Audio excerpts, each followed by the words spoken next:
HSC পরীক্ষার্থীদের জন্য সুখবর। এইচএসসিতে অটোপাস নিয়ে সিদ্ধান্ত হতে পারে আজ। এটা দ্য ডেইলি ক্যাম্পাস নিউজ করেছে একটা 8 AM মানে রাত্রে নিউজ করেছে যে আজকে অটোপাস নিয়ে সিদ্ধান্ত হতে পারে।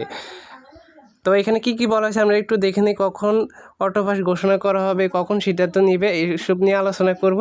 তো দেখো, এইচএসসি ও সমানের স্থগিত পরীক্ষাগুলো আর দিতে চান না পরীক্ষার্থীরা।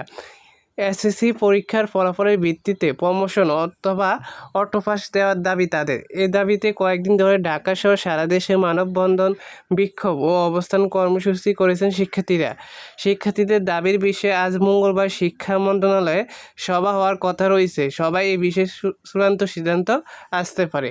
এখন তোমরা অনেকেই জিজ্ঞেস করবা কখন সিদ্ধান্ত আসবে বা কখন সভা হবে।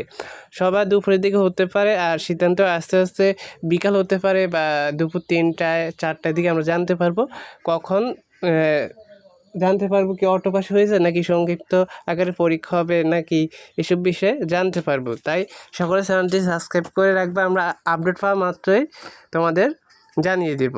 তো এখানে আরও অনেক কিছু বলা হয়েছে, এগুলো পড়তে হবে তোমাদের। দেখো, এ বিষয়ে আন্তঃশিক্ষা বোর্ড সমন্বয় কমিটির সভাপতি এবং ঢাকা মাধ্যমিক ও উচ্চ মাধ্যমিক শিক্ষা বোর্ডের চেয়ারম্যান অধ্যাপক তপন কুমার সরকার বলেন, মন্ত্রণালয়ে শিক্ষার্থীদের দাবিগুলো জানিয়েছিলাম, সেখান থেকে কিছু মৌখিক নির্দেশনা দেওয়া হয়েছে।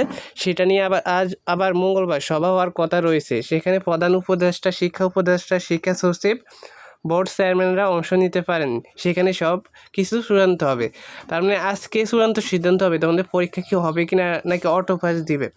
আমার মনে হচ্ছে তোমাদের সাবজেক্ট ম্যাপিং করে ফলাফল দিয়ে দিতে পারে। আজকে সিদ্ধান্ত হয়ে যাবে, যেহেতু পুরো বাংলাদেশে আন্দোলন হয়েছে। তো আমরা আপডেট পাওয়া মাত্রই তোমাদের কাছে পৌঁছে দিব আপডেটগুলো। তাই সকলে চ্যানেলটি সাবস্ক্রাইব করে রাখবা। ধন্যবাদ সবাইকে।